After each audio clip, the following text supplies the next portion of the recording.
Everyone, welcome to Word Up.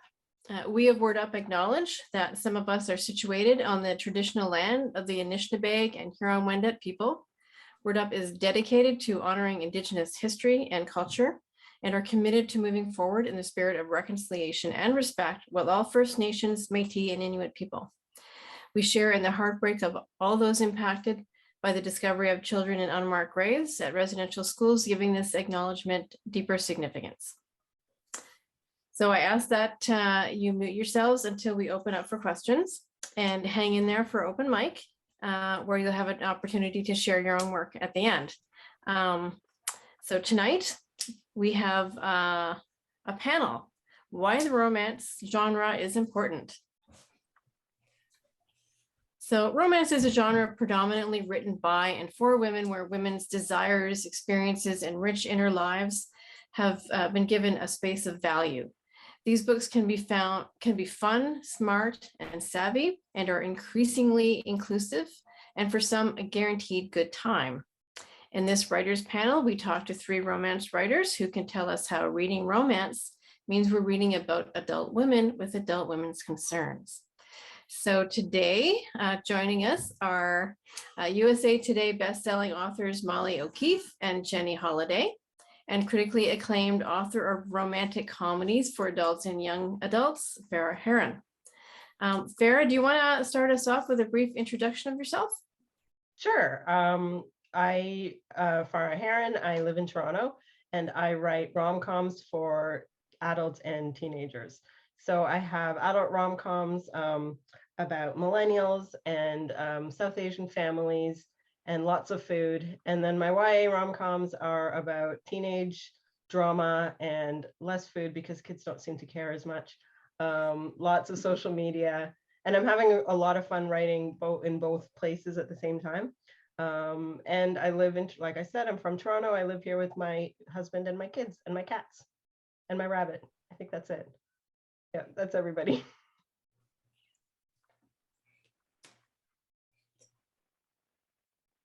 So, Linda, do you want me to take over, or are you going to keep on going? You can take over. It took me this long to unmute myself, so. All right, so Molly, you might as well go next. Linda, that was a great introduction. And I feel like we haven't been out in the world to hear other people say smart things, but that felt really smart to me, that introduction. So thanks for that. I'm happy to be a part of this panel with these 2 of my faves. So this is going to be fun. I'm Molly O'Keefe. I write contemporary romance under the name Molly O'Keefe. I write sort of sexier romance under the name M. O'Keefe. And then I also write like women's fiction, which is a term that I like. Maybe we could hammer that out tonight. We could figure out a better name for that. I've been calling it book club fiction, but I don't know if that's better. But I write book club fiction, formerly women's fiction, under the name Molly Fader. And I've been writing for a really long time. I've been publishing for a really long time. I'm hybrid, so I do some stuff traditionally with traditional publishers. I'm published by Graydon House, which is a what's the word? Subset of Harlequin, and then all my romance I'm now doing on my own. So I'm really looking forward to a conversation, and I'm eager to answer all kinds of questions. And I live in Toronto with my husband and children and my dog. Excellent. Well, thank you. That's very awesome. And I just want to remind all 3 of you at some point tonight, if you can put your websites in the chat so people know where to find you, that would be great. And Jenny, if you want to go ahead. Yeah, I have to find the chat. One of my talents is not multitasking, so I'm always really bad at watching the chat while I talk on these things. Thank you for having me. I am Jenny Holiday. I live in London, Ontario. I write romantic comedies. Most of them are set in Ontario. In fact, not all of them, not my current series, but the vast majority of my list is proudly Ontario set. And I published with HarperCollins with the Avon imprint and with the Hachette book group with Forever Romance. And I live in London with my husband and my kid and no pets because I have a stone cold heart. And that's about it for me. Which is kind of ironic. You have a stone cold heart if you're writing romance, but. Well, we can talk about that. I actually think I have a theory about that. So not just as it relates to me, but well, I feel like we can talk about it, but I feel like romance writers in real life are kind of maybe more jaded than your average person. Like I once did an informal poll of romance writers, and a shocking number of them either are not married by choice, eloped, or had like low-key wedding. I don't know. I think there's some kind of like something there. There's something happening there. Interesting. That is interesting. Molly or Farah, do you want to, this is pretty informal. Do you guys want to jump in on that subject or? Well, I mean, I'm partly kidding. I just, I don't know. Yeah. Well, I mean, with all writers, right? You kind of have two personalities. You have your writing personality and then the one that you actually show to the world, which are often very different. It is kind of an interesting idea that, the perspective that it takes to write, obviously you have to believe in romance. Obviously you have to believe in like the power of it and you have to be interested in it enough to write book after book about it. But also and maybe it's the older I get, the perspective that it takes, like the step back that being a writer requires of you. I do think that in that space, a lot of jadedness grows, a lot of cynicism can grow too. Like, I think and also like weird self-protection too, a little bit. Well, and maybe jaded isn't the right word, but I feel like I and a lot of my romance writing friends are kind of allergic in real life to I'm back on. extreme expressions of sentiment, like get it over with. Like, I don't know. There seems to be a like in real life. Yeah. Let's dig into this. Yeah. But you, like, I read your books. You have grand, epic declarations of love and happily ever afters. But I think they're always very specific. Like, they're specific to the characters and the setting. Whereas I feel like a lot of what I'm talking about, like in wider culture, or it is kind of generic. You know what I mean? Anyway, I and my cynicism have hijacked this, so we should move on from this weird topic. No, it's okay. It's all interesting, right? Like the jaded hearts of romance novelists. Yeah, and maybe, you know what, maybe when we get through our questions, we'll come back to that, just because it is kind of fascinating in terms of why that might be. But let's go back more sort of. It could also just be me. I never know. It's sort of like comedians, a lot of them are sort of manic depressive, right? They've got that sort of really high energy sort of comedy stuff, but then there's always a darker side to it, or often there's a darker side to it as well. Though a couple of you guys write comedy, so maybe you could talk. See, we're getting totally off topic, but anyways, let's go back to our original questions, and then we can come back to this stuff later if we have some time. I guess we sent you the questions ahead of time, so you'd kind of have an idea what we were going to talk about. But I guess one thing we thought we'd start with is is there more to romance than just romance? I.e., sort of what other issues, themes do you like to address? And why do you think that's important? Like, why did you choose romance as the vehicle to sort of, if you do this, to do this? And I don't know, Farah, do you want to start? Yeah, that's an excellent question. I was thinking about what else is important to me to put in romance. Whether we acknowledge it or not, romance as a genre is very family oriented. When you make a relationship with someone, it's to create a family. And that's something that I do explore about how feeling like belonging in a family situation. I write South Asian characters and South Asian families, and family is a big part of my books. I can't not look at the whole around the one person.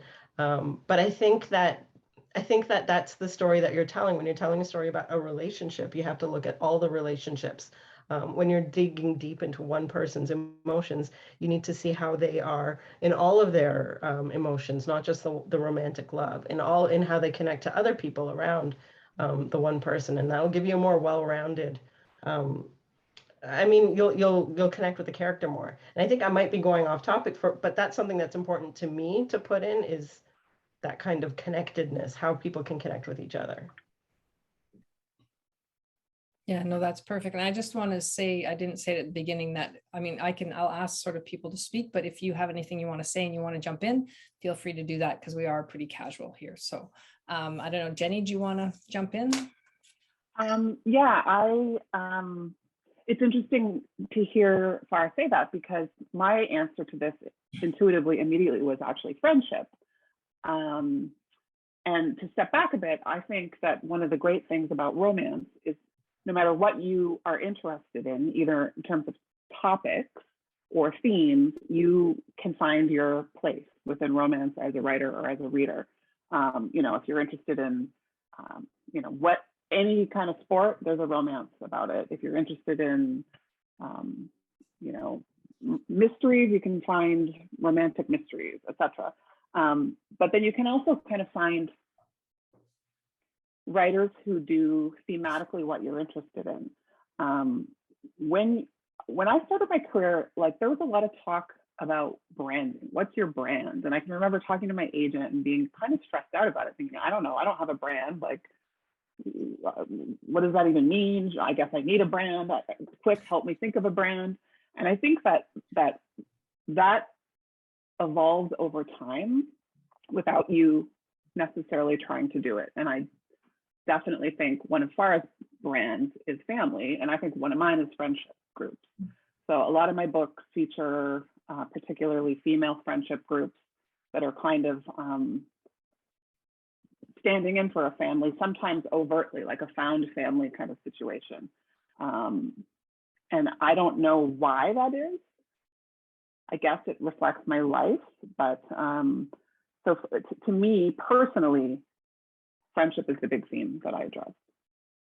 And was that conscious? Like, what did you, or does that just naturally No, where you sort of go to when you're writing? it was not conscious. Although I will say, at a certain point in my career, it wasn't like it was conscious in the sense that I was sort of engineering it, but I became aware that that I was known for this and that people liked this about my books. So it I don't know, emboldened me isn't the word, like it made me more comfortable just kind of leaning into that, I guess. Cool.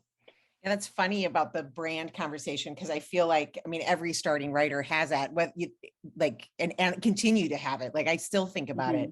And a lot of times your readers will tell you what your brand is, you know, like, or your reviews. You know, what do I even write anymore? Like, what, like, I'm listening to these two great answers and I'm like, I was going to say family and friends too.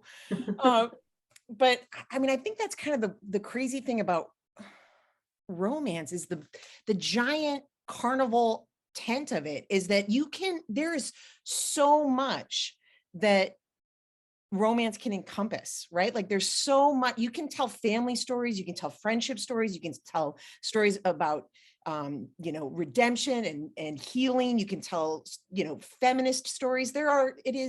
I'm sure that people, of course, you can do the same thing with mystery. You know, I think that's the power of genre romance. I feel like, as someone who started reading, I mean, I think we're all in the same boat. Like, if you think about the first romances you read and how, if you look at them now, they're not at all feminist. They don't hold up. They're super cringy. But there was like a secret code in there about, you know, your worth, about a woman's worth, and the value of her pleasure and independence. My dog, if I keep the door closed, the dog wants in. If I leave the door open, I'll be right back. Sorry. I start barking. So I think it's just a really, it's just a really big circus tent, and you can tell a lot of stories, and that may all be a very rambly answer. And the real answer is, I don't know my brand. I'd like to ask Jenny? something on the basis of that, if I may. Yeah. I have a book somewhere on my shelf, which I can't find right now, a slim book, and it's haunted me for years. I haven't actually read it. I've sort of looked at it and think, I got to read this book. It's called Everything I Ever Needed to Learn About Life I Could Learn from Romance Novels. Something along those lines is what it's called. Now that seems to fit in with your big tent thing, Molly. So what do you think about that statement? Oh, I wholeheartedly agree. If everybody just read more romance novels, we'd be in a way better place. And I've often said that, like, romance novels saw me through every part of my life. Like, there wasn't a challenge or a joyful event that wasn't met with a very satisfying and an illuminating romance novel. So yeah, more romance novels for sure. Okay, to follow up on that point, I actually read a lot of mystery novels and I read a lot of series, and the series keep one going because you're following certain characters. And in these series, almost invariably, there are 2 or 3 men hankering after the same woman. And of course, it goes on and on and on.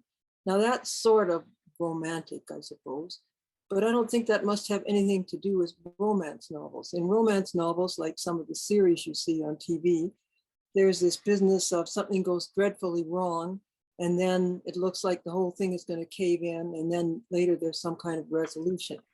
So those are 2 separate things. This bouncing back and forth from one guy to another, and you don't know what's going to happen in these mystery series, or this, falling desperately for a man, and then something goes very wrong, and it all looks like it's crumbling, and eventually things resolve. That's the romance series.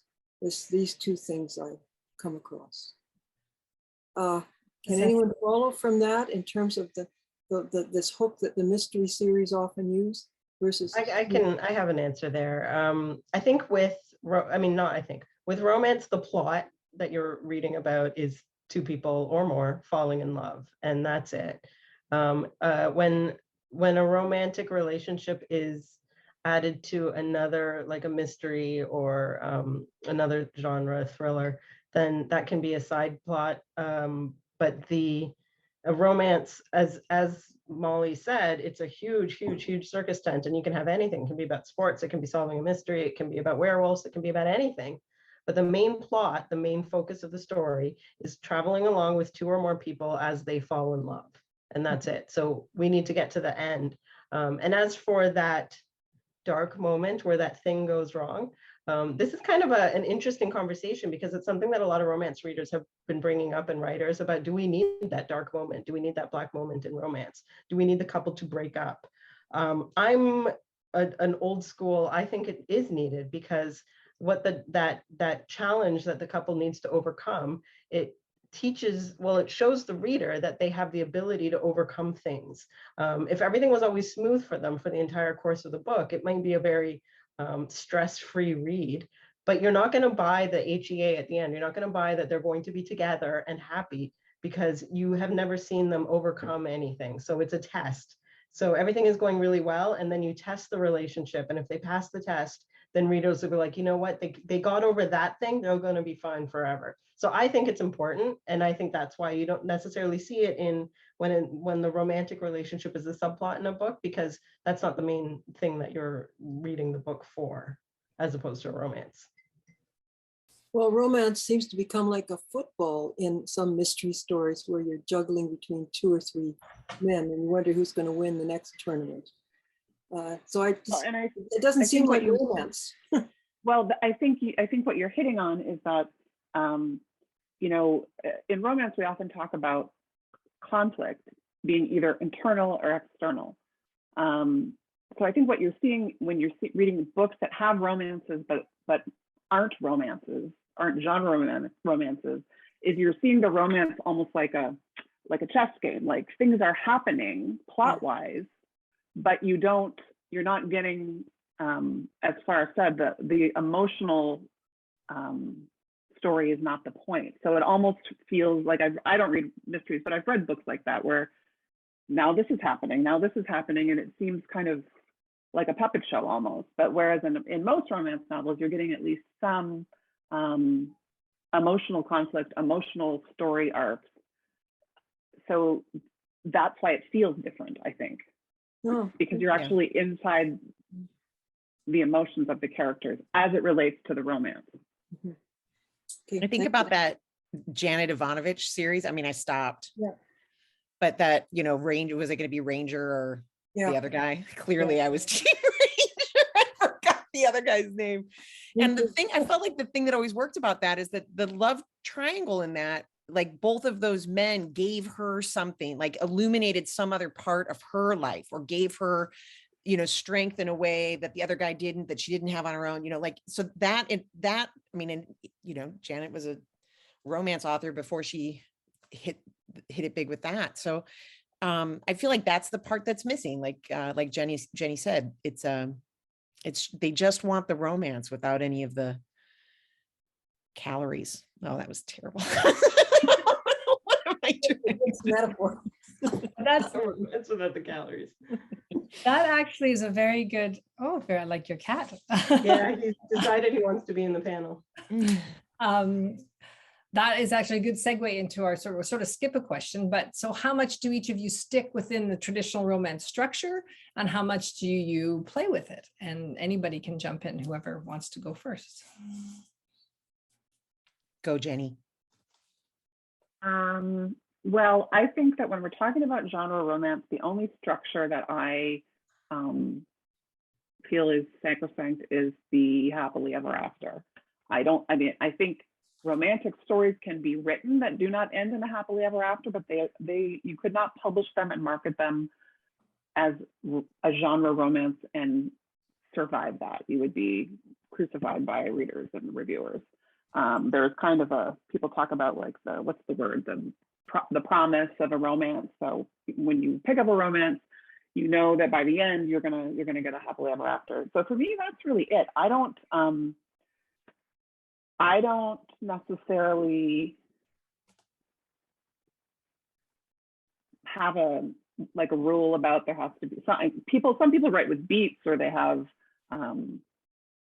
you know, a certain kind of black moment. I don't really do that. The only thing that I do structure wise is, and this is just like a personal preference, I like both characters to, and it sounds so trite, but to learn something, to undergo some kind of positive emotional change. And the inability to do that in my books, if I am doing them, I don't always succeed, but the inability to do that is what creates the conflict. Like there's an emotional thing in the way, and that thing has to be overcome. And it can't be overcome just because the other person is on the scene. The other person can be the catalyst, the incentive, like get your shit together kind of thing. But I like to see like an arc like that. And that's basically my, you know, only rule for myself. Other people will disagree, I think. I'm like Farah, I like a good dark moment. Like I like the hurt and the angst and the, you know, I like the build up to that, and then the happily ever after that. However, I will say I'm working on a book right now, and Zoe York, who is not a writer in Ontario as well. If you follow her on social media, she's incredibly generous with information, and you know, she's just a good resource to have. She's a really smart writer. And she was talking about how when she's writing a contemporary romance, the worst thing that has happened to the characters has happened before the book started. So the rest of the book is like a healing process to get over this bad thing. And that really blew my mind. And maybe it's because I'm getting older and I'm like, oh, who's got time for all these misunderstandings? But it's, yeah, I mean, I have no idea if I'll continue to write in this vein. I have no idea if this idea will survive edits, but right now it's kind of, this terrible thing happened before the book begins. And so they're just healing from it. And I mean, so far, I think it's working. We'll see what happens when I get to 80% and, you know, want to tear it all apart. But other than that, I think there's so much room. I think, yeah, happily ever after, you know, you should probably follow a couple of the beats if you want it to be relatively satisfying. But other than that, it is well, I say that, but I don't know, romance readers are definitive. I don't know. What do you think? Farah? I think I've been people have said to me, I know words really. People have said that my books aren't really romance because that I'm breaking the rules because they think that they're more women's fiction-y, because I definitely do focus more on the woman than the man. I tend to write, I say I tend to because I'm kind of changing that up, but I tend to write one POV only the woman's. I do put a lot of energy into making sure that the man has a character arc and he does grow over the course of the story, but I'm only telling that growth from the other person's perspective. And sometimes people will say that it's not romance, just because some people have a very narrow definition of what they call. I disagree, because the focus, it still meets the definition of the focus of the story is literally about two people falling in love, and of course in the end they have a happily ever after. But that's the only thing I can think of. I know there's this misconception that we all write by a formula and it's very structured, but I think what Molly said is right. It's not. We can kind of do whatever we want as long as we meet those two requirements, that the main story is the romance, and then of course we need a satisfying happily ever after at the end. I wrote for Harlequin for years, and I feel like as I got my feet under me with Harlequin, you know, the big reader, the big romance reader who's reading, you know, a couple of books a week or whatever, you know, they know what's coming, they can feel what's coming, they've got the internal rhythm of it down. And once you surprise them, I feel like you kick them into a different kind of reading gear. And, you know, sometimes they hate it and but a lot of times they, you know, like there's a real love of, you know, the same but different, you know, give me something surprising. And so I think there's tons of room for that. Okay. I found it interesting when you were sort of talking about the having such a big circus, but then your readers actually having fairly strong opinions about certain things, and you know, about whether or not it's a true romance. And so do you actually think about that when you're writing, or do you, like, you sort of each have things that you my apologies, I'm not being very articulate, but you each have things that you try and stay with when you're writing. But I guess my question is, how conscious are you when you're actually writing your stories? Do you figure out ahead of time what that's going to be? Or are you doing what Molly's doing, which is more kind of exploratory, it sounds like, with your current book? Like, how experimental are you with your stories? Anybody? I think I agree about the big tent thing, but I don't think that means that any individual writer is all over the tent. I think you find your readers and your readers find you, not because you've sort of plotted it that way, not in a sort of, you know, pulling the levers way, but I think you gravitate to, not that you can never change, but you gravitate toward writing a certain kind of book, and those readers find you and you find those readers, is, I guess, my sort of glass half full take on it.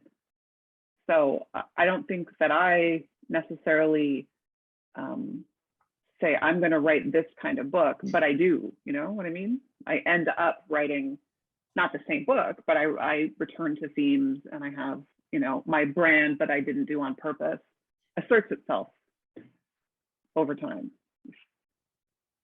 And that's just sort of a natural process because of the kind of stories that you like to write. And the kind I think so, yes. Yeah. Because, you know, you'll never see, and not never, but you don't really see the big extended families that you see in Farah's book and my books. I don't know why. It's not like I sat down and said, oh, I'm going to write this kind of book and not this kind of book. They just kind of turned out that way and keeps turning out that way. If that makes sense. I think that's true for a lot of things. A lot of the things we do, we don't know why we're doing it. Like, we just kind of, it sounds so ridiculous. I always say that I'm the least strategic writer. My next book, Camila Knows Best, is an Austen retelling. And the one after it is not an Austen retelling, but it's the next story in the series. So like there's no logic to why I'm doing things this way. I just kind of throw things at the wall, and people seem to enjoy them.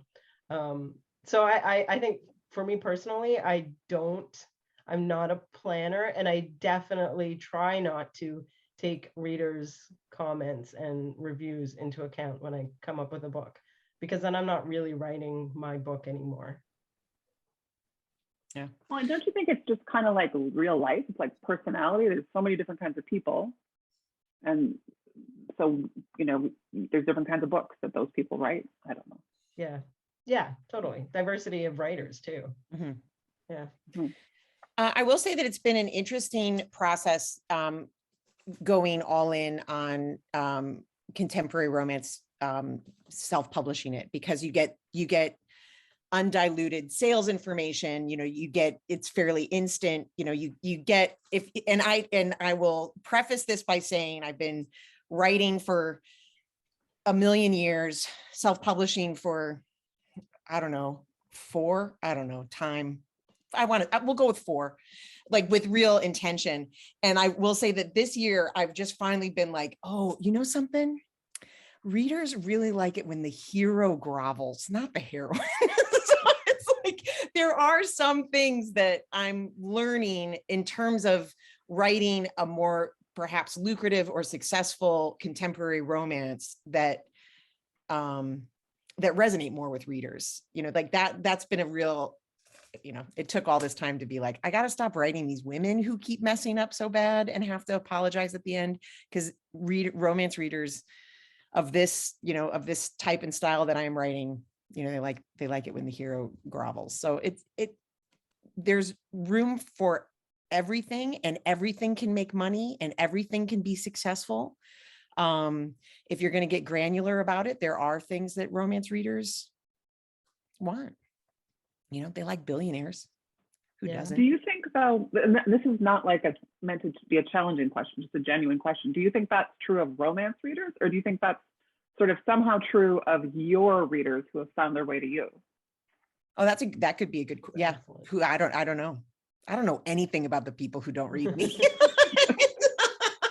There's so many of them.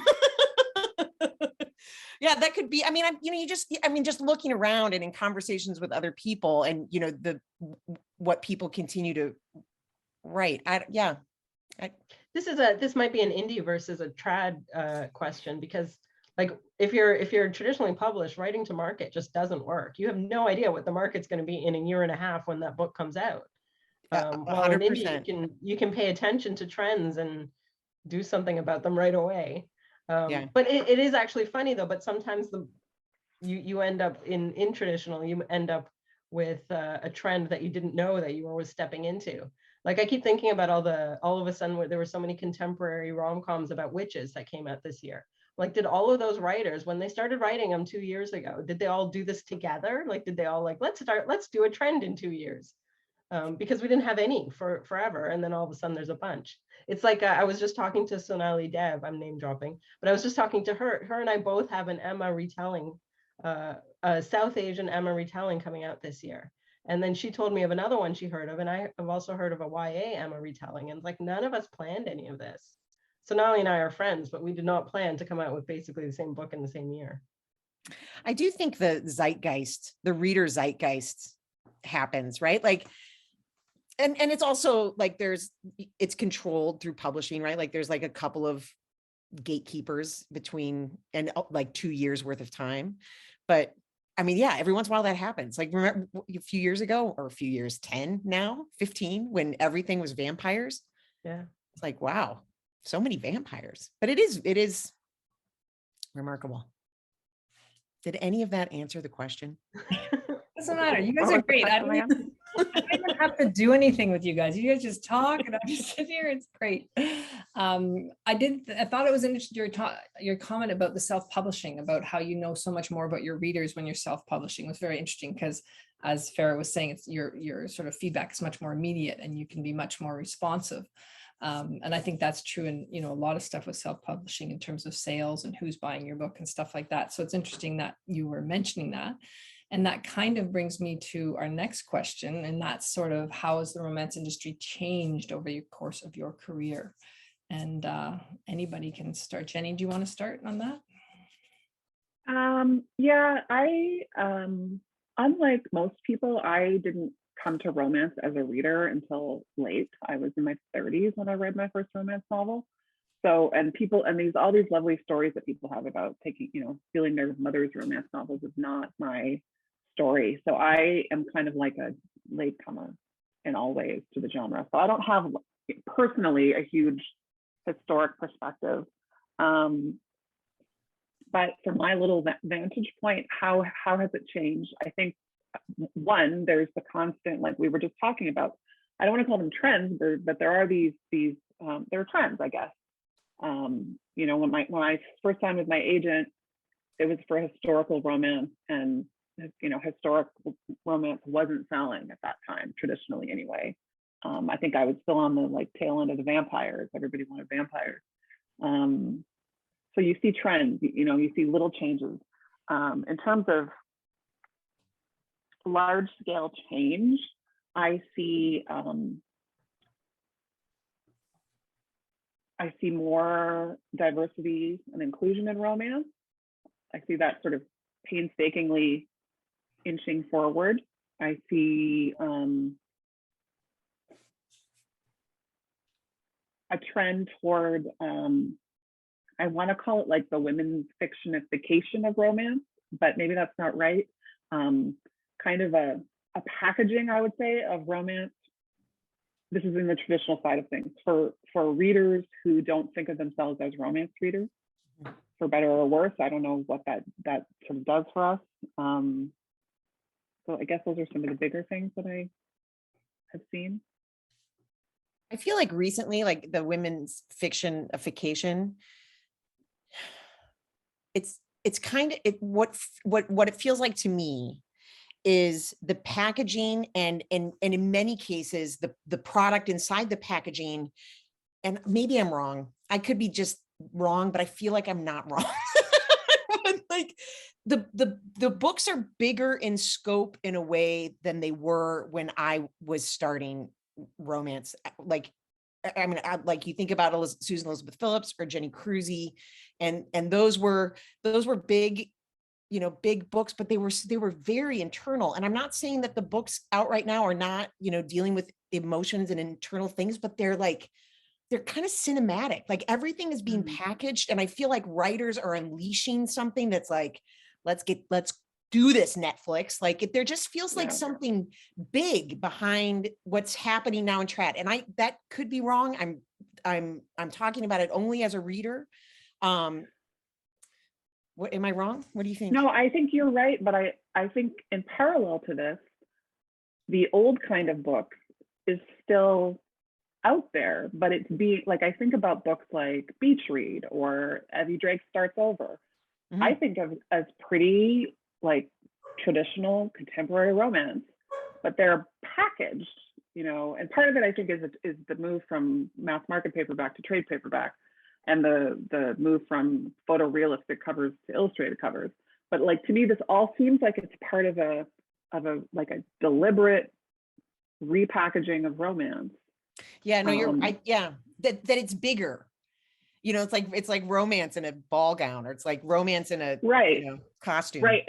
But I completely agree with you that a lot of the stories are bigger, but then I think some of them are not. They're just kind of being swept along in this new packaging, which, and again, maybe that's just a cyclical thing. Maybe that's just how it's always been. And there's some new thing, but it does. I feel like what we're seeing right now, we've never seen before. And I think some of it has to do with Instagram too. I think like this idea of the visual book as an object, and people don't want to read the books with the naked torso covers on them anymore, which it's kind of, we could talk about that in some ways. That's kind of too bad. But they do. There are those readers. They're still reading. Kindle Unlimited is where all of those books have gone, and there are readers making a wad of cash, but writers. Right. I'm sorry. What do you think? Are we wrong? This is fascinating. I'm way newer in the industry than you two. My first book came out in 2019, 2015, so I'm a baby. But I have seen what Jenny was talking about. When my first book went on sub, first of all, we didn't get responses because they're like, well, nobody's buying rom-coms. And if you think about that, that wasn't that long ago. The book sold in 2017, and we couldn't sell it in the US. We ended up with a Canadian publisher, which I was very happy with, but it was rejected by every publisher in the US. And a lot of it was rom-coms, just we're not able to sell them. And I find that hilarious because that wasn't that long ago. And I think it's that exactly what you guys are saying. It's that kind of the bigger women's fiction-y kind of story, which is basically what I write. There wasn't a place for that. It wasn't just the romance. The romance is still the focus of the story, but there's more happening. There's workplace issues in my first book. There's family issues. There's issues with her friend. All of that is happening in subplots to the main story, and it creates this, it's like rom-com movies. When you watch any of the classic rom-coms, there's all this other stuff going on in the characters' lives. And I also agree with you, Jenny, that the contemporary romances like we remember from back in the day, those still do exist, and they're still being packaged exactly like the rom-coms are being packaged. And so readers don't know what they're getting. Are they getting this women's fiction-y story? Are they getting a rom-com? Are they getting, even a lot of readers are complaining that you can't tell heat level by the cover. And I completely, and I sympathize with them. I mean, my books are a little bit like that, but you know, one of my favorite authors is Tessa Bailey, and her books are heat level is very high. Yes. But the covers are like cute little, like there was a, there's one where they're kissing on a ladder. I don't necessarily think it's the fault of the cover. The covers are for rom-coms, really. When you put that cutesy cover on it, then that's a rom-com. And Tessa Bailey, those cutesy books are funny. They're rom-coms. Right. I think people that are being funny are they're just as allowed to have really dirty sex as anybody else, right? But it seems like there's a lot of readers who don't, that coding doesn't work. All the codes are different. All the subliminal messaging around romance right now is very in the traditional publishing space is very different. Yeah. And then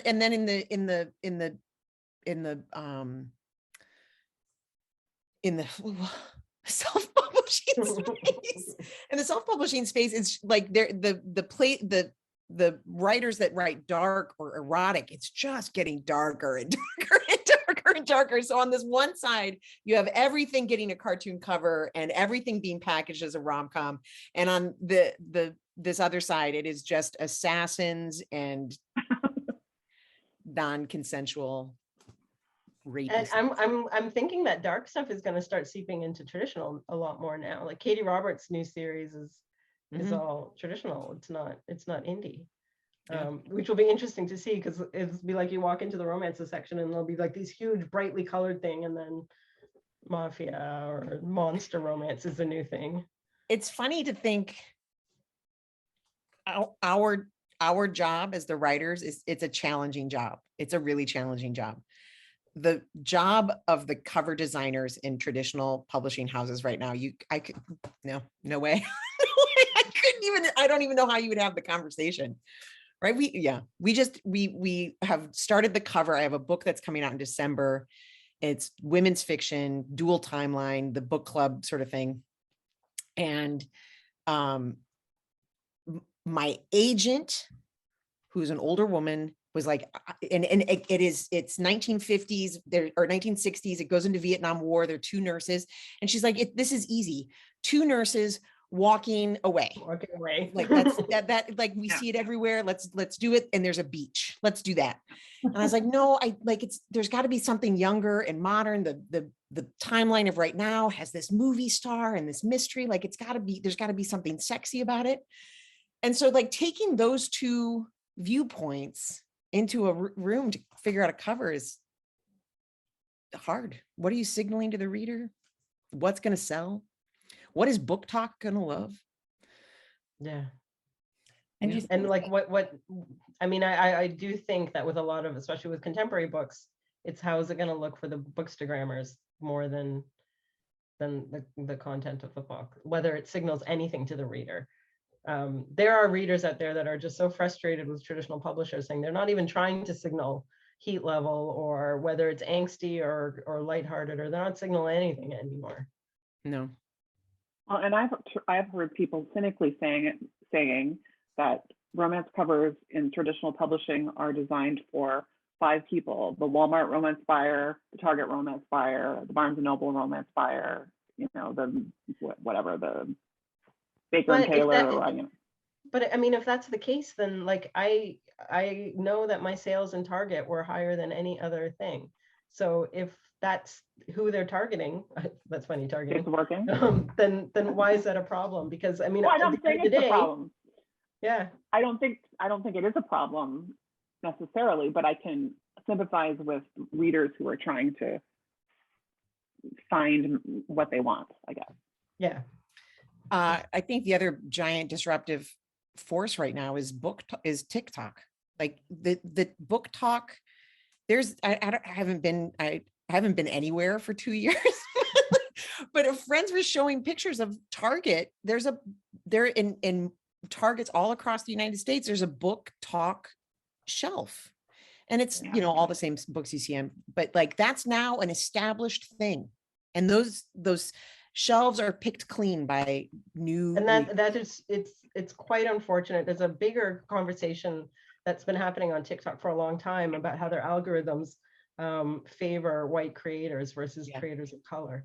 When I saw that Target, this is kind of upsetting, but when I saw that Target display that you're talking about, somebody had posted a picture of it on Twitter, and it was all white authors, all of their book talk books. So it's unfortunate. We've Jenny mentioned that the trend for diversity, we've come so far with authors of color and characters of color and different kinds of stories. And a lot of authors of color feel like book talk is just taking us backwards, because the biggest books that are getting the attention on book talk are the white romance. And that could be because of the medium. It could be because of the algorithm, and not just in the book space, but in TikTok as a whole. It's been found that the algorithm favors white creators.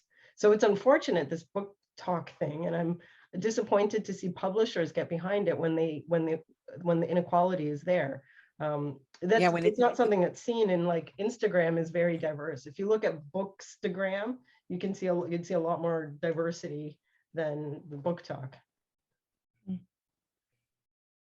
And I feel like, I'm sorry, we're really going to town on this conversation, but I feel like a lot of the changes in covers that we've seen have been an effort to encourage diversity, to bring more diverse authors and more diverse covers and more diverse characters onto the page, into bookstores. And it does feel like this is like, no, I'm sorry, did you want that? Because now we're going, we're going to take a few steps back. It does feel that way, and it feels like a tidal wave. Yeah, a tidal wave is that's a great way of thinking about it, because I can't get over the numbers that these book talk people are. Like, what's the hot author on book talk? Colleen Hoover. I was just looking on Indigo. I was looking for something, and at the bottom it said our most searched up books, and the first 5 were Colleen Hoover on all of Indigo, not just romance Indigo or anything. And I know that she's super popular on book talk right now. Yeah. Mm-hmm. So I just wanted to sort of go back to talk to a little bit about the reader in terms of, do you think readers are becoming more sophisticated? Do you think they are becoming more demanding in terms of what exactly they want to read, because it's easier for them to find now with the internet and with Instagram and with BookTok and all this? Like, you know, you talk about the traditional romance books, and then there's all this sort of this big tent. So is this being driven by the reader, do you think? I don't know. I honestly don't know. I have no idea. I mean, sometimes I think, I mean, this comes from, I'm bad at marketing. I don't know. But sometimes I think that BookTok and Bookstagram and all that stuff, does that move more books than just having your book in Walmart and like the person who's pushing their cart down the book aisle? I don't know. I honestly don't know. So I'll just stop talking. Yeah, I don't know the answer to that. Oh, not knowing has never stopped me. I feel like the voracious, you know, when you think about it, and I think all of us could, if we all thought about it, how we used to know what good, like who you trusted to give you a recommendation for something. I mean, I speaking for myself, and I'm sure most of you, I'm as voracious as any other reader. I mean, but I feel like some of that is gone, and now an algorithm is telling us, like, we don't have bloggers anymore, and the review sites are shifting and changing, and but man, that reader's going to find you.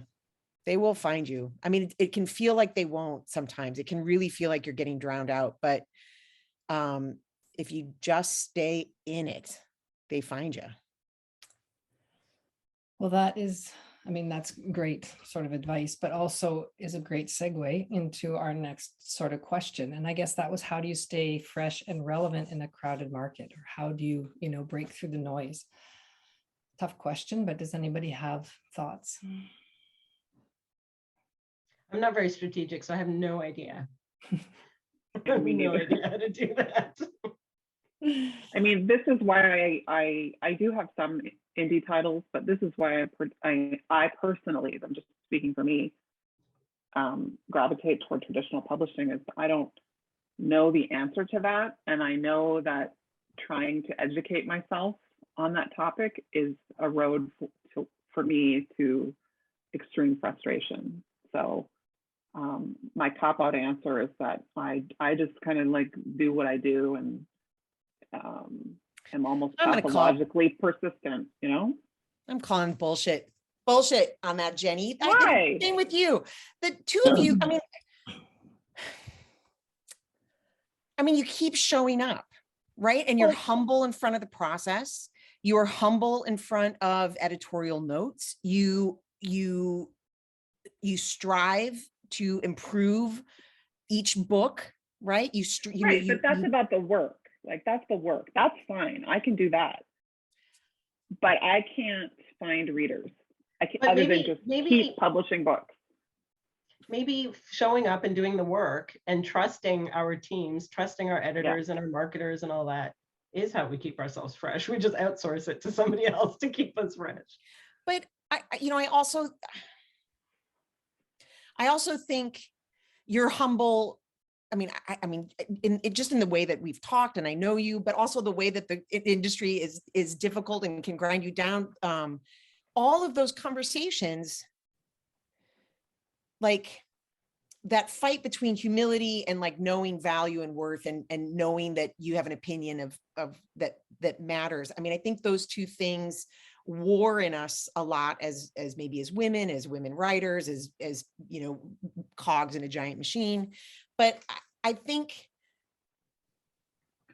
just if you don't give up, if you don't stop, I honestly believe, success of whatever variety, of whatever flavor you're looking for. Well, I mean, there are some things that would be all out of reach, but yeah, I think you just keep showing up. You just are, you take criticism. If something doesn't sell, you try to figure out why. You go through big, dark nights of the soul and figure out if the problem's you're writing or if it was the idea. Like, you've just got to be clever, and smart, and humble.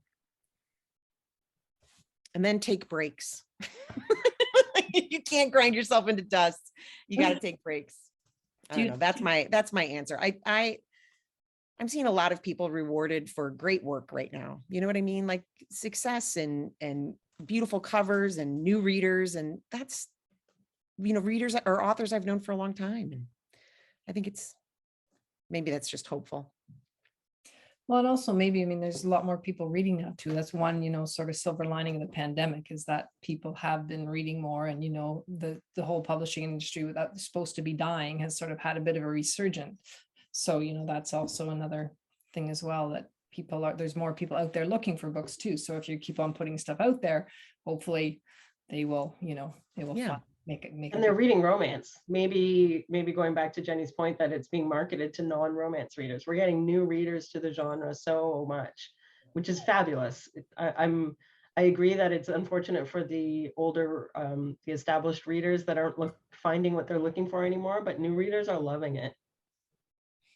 Yeah, and I think the rise of the streaming services that are now doing romance in a way that Hollywood isn't on screen Oh yeah. has dovetailed with more interest in the books that underlie these stories. And I mean, around Bridgerton them. was like the best thing for weirdly for publishing that's happened in a while, right? Like that was Yeah. a really big moment. Well, here's a delicate question. If more readers are turning to romance novels than ever before, do you think it has something to do with the sort of a perceived dangerousness of our time between COVID and all the other things that are going on? Do you think it has something to do with wanting to escape into a safer world where you have a battle to fight, or the protagonist does, but they have at least got a chance of winning? Oh, I think so. I think the comfort of a happily ever after right now is a big deal.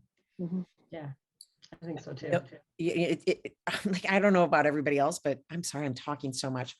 My kids are watching The Office for like the 20th time, right? Because it's comforting. You know, they know what's going to happen. And I think romance, you can pick up a new romance novel that you've never read. So you get that big hit of happy new romance, but you know it's going to be safe. Sorry. I agree with that too. And I think it's also happening at the same time that romance is starting to get a little respect, that it romance just kind of existed off it's always, people always say it's the highest selling genre, it keeps the lights on in publishing. That's always been true, but it's always been kind of marginalized. But in the last, I'd say, decade, maybe more in the US than in Canada, romance has gone mainstream in terms of it's reviewed by major newspapers. It's not considered, you don't hear so much of the derogatory, mommy porn kind of slams on it. I feel like it's very slowly that ship is turning, which I think is helping. It's turning in Canada too. I've been invited to like lit fests, which I find shocking. I've been on a panel with these like very important men writers, and here's me as a romance writer there with them. And so I think it's shifting, and we're not quite we're not quite there in Canada as we are in the US, that romance is considered mainstream, but it's getting there. Well, and I think it's an interesting point too, because I totally agree with you. I think romance has definitely come much more mainstream, and I think it has lost a lot of it. It used to be very sort of put down and looked down upon. And I'm wondering, the reason I found more, I'm a sci-fi writer, but the reason I found out more about romance novelists is because romance writers know the business of writing. They know how to sell books. So I'm wondering if that's why a lot of the rest of the publishing industry started to pay more attention to the romance industry, simply because that's where the money was. Well, I think the money's always been there. I think that romance has always made money for publishers without them having to spend a lot to do that. So I think publishing has long known that.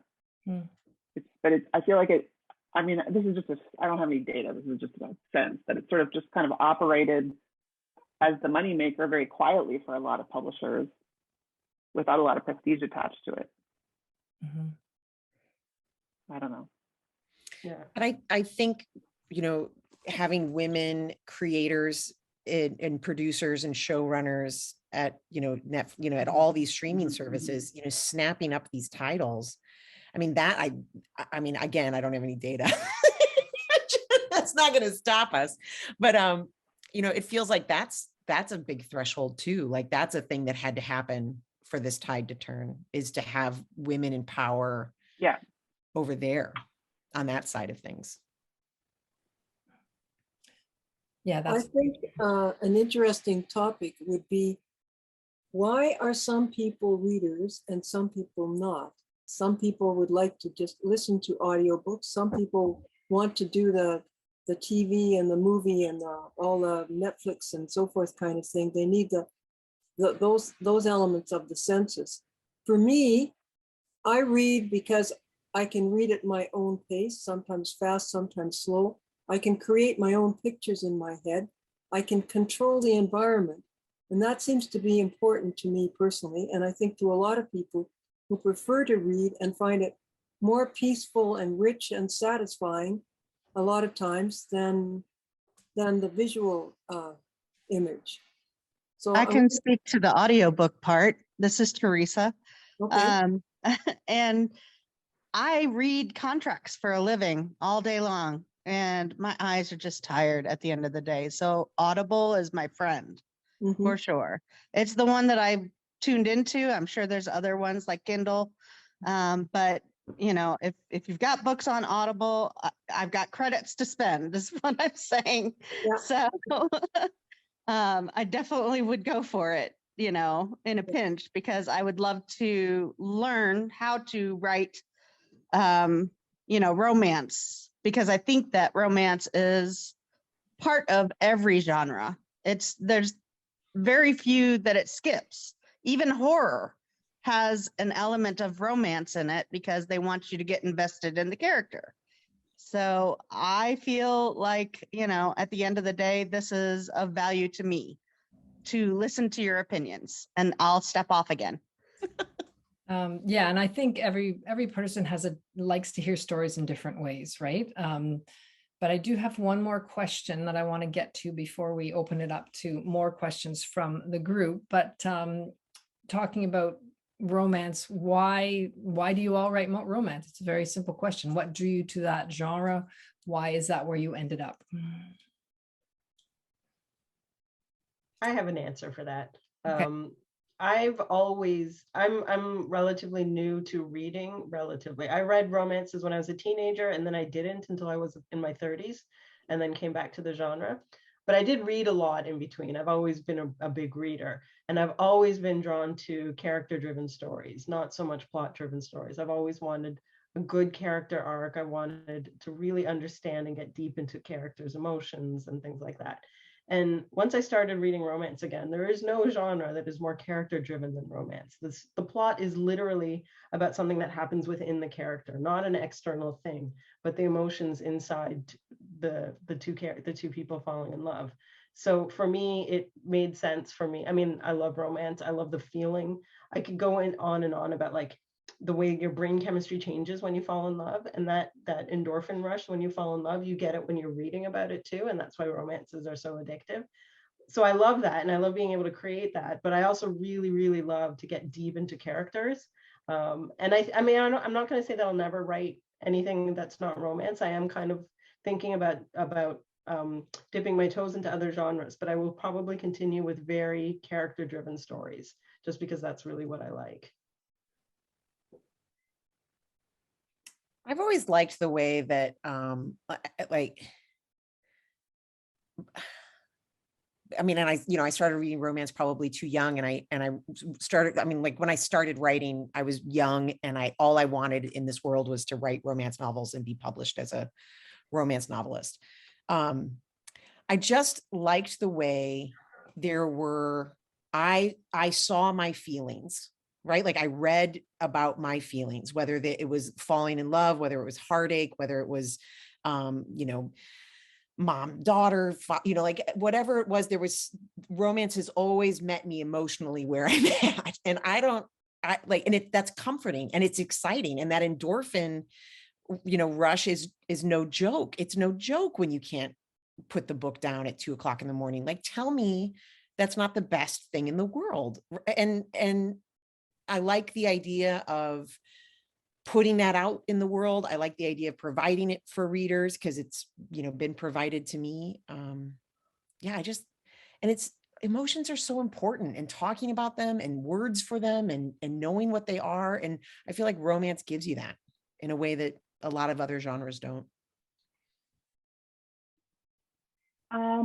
I did not come to the romance as a genre, like a book genre, till late, but I feel like I was kind of born wired for romance. I can remember like my earliest pop culture memories are of other stories, but I, even very young, was always fixated on the romance. Like, for example, in the Christopher Reeve Superman movies, I can remember the Lois Lane and the, you know, they fly over the city, and or the Brady Bunch. I was like, you know, Greg Brady, oh, he made my heart beat. And that was just always what I cared about. And I like other genres. Like I was talking to my husband the other day, and he said something really interesting. We watch a lot of science fiction and fantasy, and we were talking about the Peter Jackson Lord of the Rings movies, because my son is now discovering them. And I kind of went, I'm like, I don't know why, like the idea of sitting down and watching that, just like, I should like it, but I don't. He goes, you don't like it because there's no interior life to the characters, and that's what you like. And I went, yeah, I think you're right. I think it's like what Farah said. I don't like plot without emotion. So when I did discover romance as a genre, I mean, it's not like I didn't know it existed, but when I started reading it in my 30s, it was just like I had been struck by lightning. Like, oh my God, where have you been all my life? So I think, you know, I don't know, we need like a scientist here, or nature and nurture. I feel like I was born wired this way, but that's my sample size of one.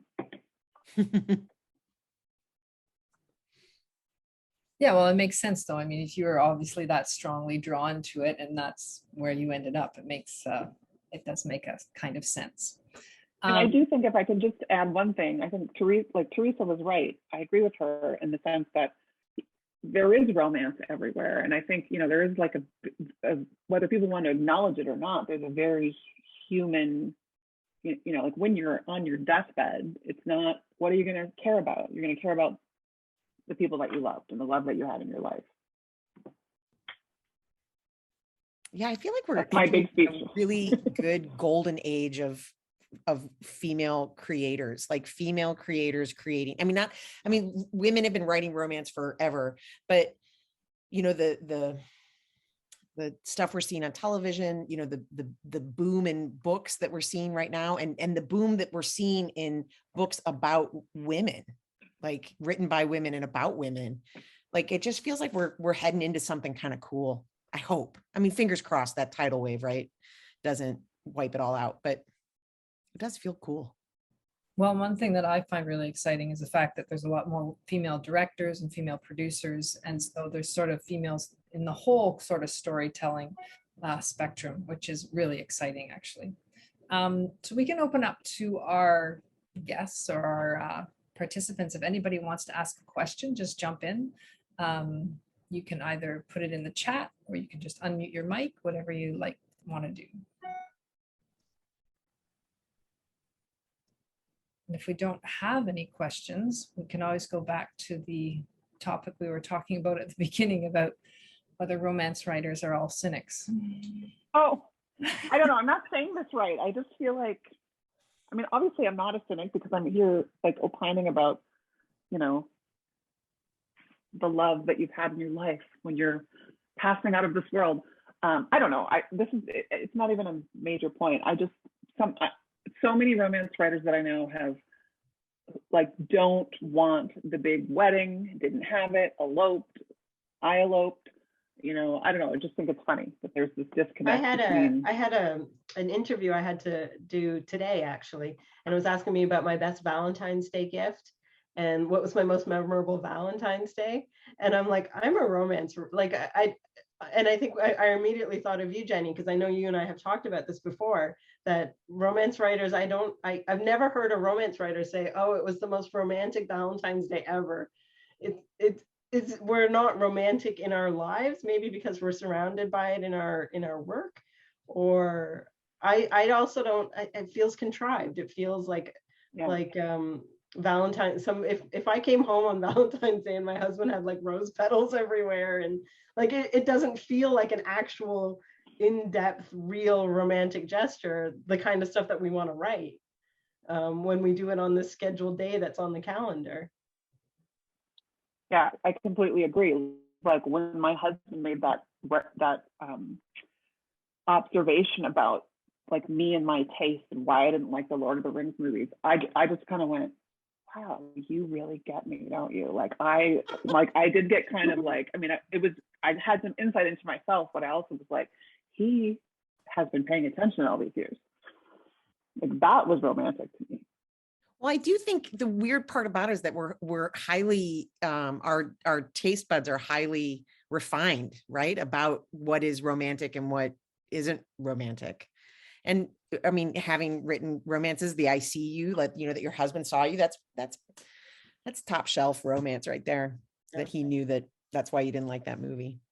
You know, Well, and I also think maybe some of it isn't romance. It's just like back to what Molly said about persistence and the work. And, you know, we all work hard and don't really have time for bullshit. You know what I mean? I feel like I know you too well enough to say that. amen, So I think- sister.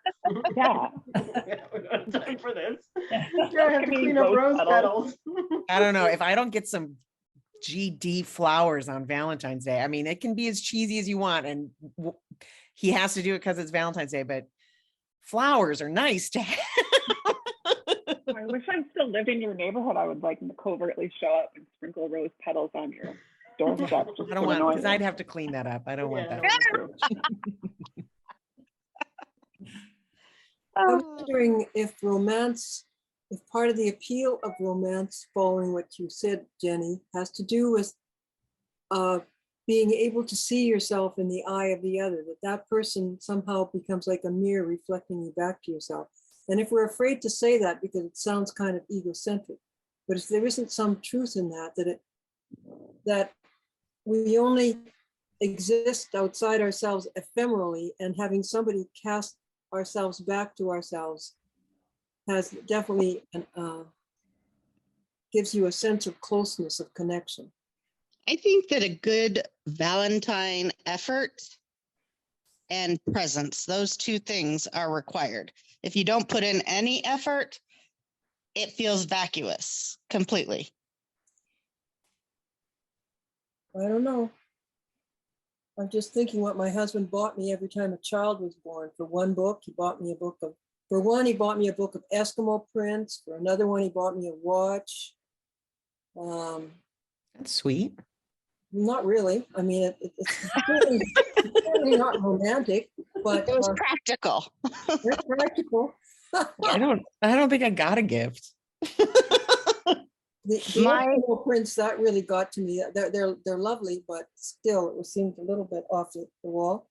But My ex-husband bought the exact same thing from the exact same catalog 2 years in a row. That was for show, not for me. It was for the people of the office to see, look, I'm good to my wife. So, yeah, I think that effort and yes, knowing what your partner actually wants is probably the better. Well, that's why we write romance, right? As we get to create that whole thing. Exactly. Right. well, I'm just sorry to go back, but I still like to know if the point about your partner actually knowing who you are hasn't got a lot to do with it. To I really think that's know. a fascinating, something that you said there kind of triggered, like I mentioned before that I write single point of view, I write the woman's point of view.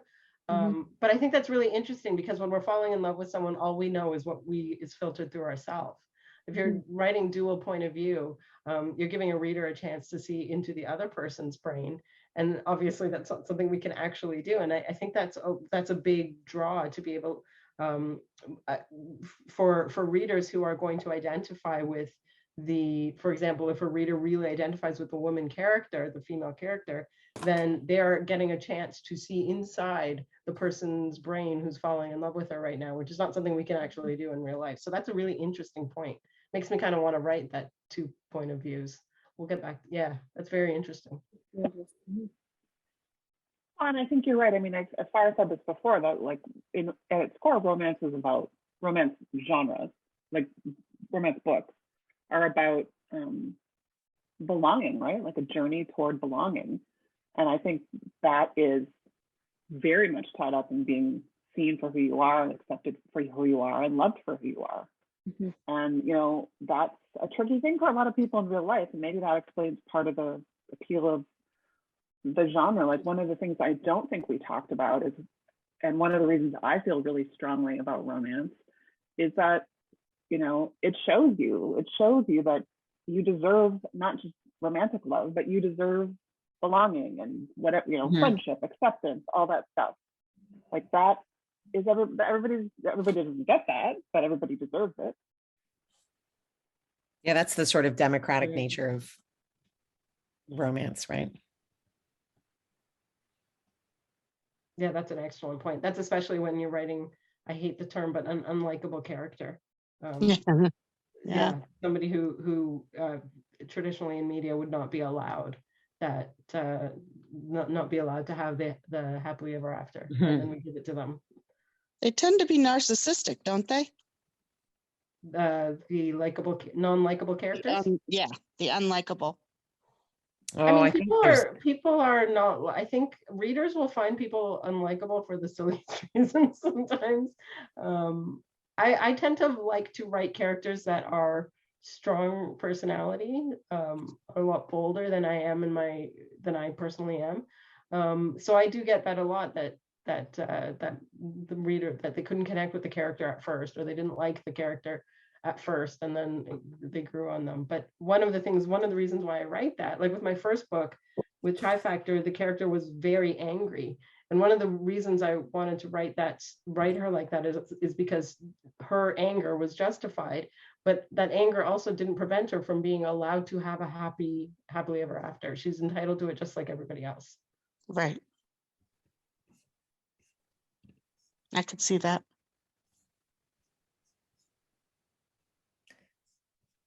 Molly, I loved your phrase about what did you say? The democracy of romance. Is that what you said? yeah, happy endings for everybody. Yeah. And maybe that's, that's true to what it's the appeal of the genre, right? And why it's becoming more popular and more and drawing more people in, because everybody can have their happy ending.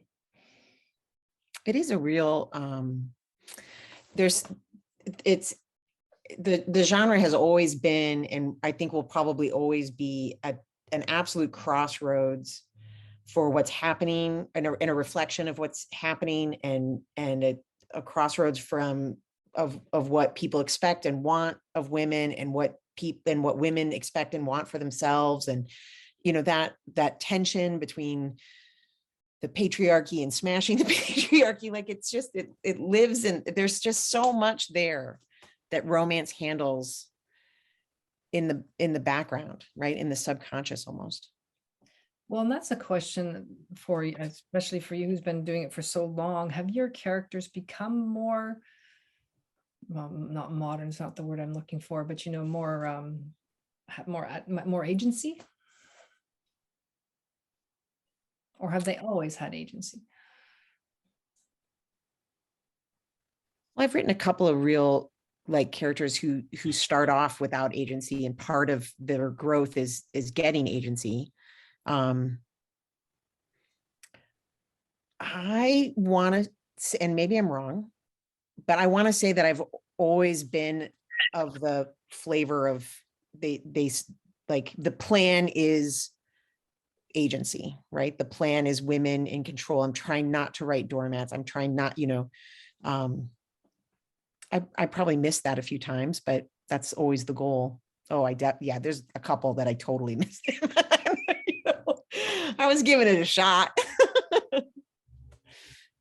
Well, yeah, and interesting how much your own sort of conditioning and your own sort of upbringing, I mean, how much does that show in your characters? I mean, that's a question for you all. And do you sure, yeah, I'm not sure we could even know, you can't really sort of step outside that. Like, I think the question about unlikable characters, I was thinking as we were talking about that, like, we all exist in a patriarchy. So I think, I also get told that my characters are unlikable, or I had prickly is the word people use a lot, which is itself kind of a sexist word. Like, nobody calls men prickly. Anyway, like, I guess what I'm saying is, writers or readers who say those things about characters are saying that because they exist in a patriarchal society, and so do we. So I'm not sure I have the self-awareness to answer how my upbringing affects my characters. I don't know. That's a question for your therapist. Yeah. So if nobody has any more questions, I think I'll hand it over to Linda. But thank you very Before you do, can I ask you a question, Colleen? sure. You said that you typically had written sci-fi before now, or Yeah. before you started romance. Oh no, I don't write Um, romance. I just write sci-fi. Oh, okay. So how did you become interested in presenting this topic on romance then?